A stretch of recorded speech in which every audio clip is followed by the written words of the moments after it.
Почитувани сограѓани, ВМРО ДПМН и градоначалникот Ива Франгов не се способни да го решат клучниот проблем за нас, граѓаните на Гевгелија.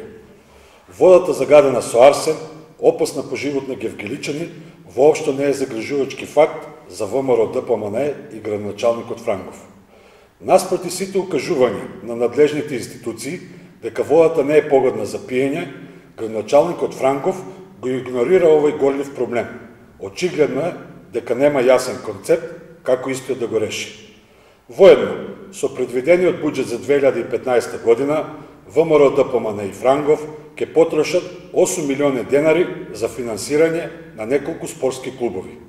Иронично, го помагаат спортот под мотото здраво тело, здрав дух, а за здравјето на граѓаните кои секојдневно пијат од отровната вода, ич не и мислат.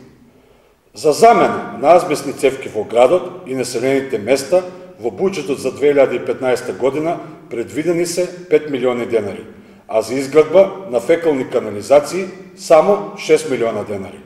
Во 21. век во 8 населени места во Гевгелија нема фекална канализација. За градоначалникот Франгов и ВМРО ДПМН се е поприоритетно, освен решавањето на основните потреби на граѓаните. Овој буџет за 2015 година е ист како и претходните 4 буџети. Без визија, без утврдени приоритети. Буџет кој што нема да и донесе развој на општина Гевгелија. И што е најважно, нема да ни донесе чиста вода за пиење. Благодарам.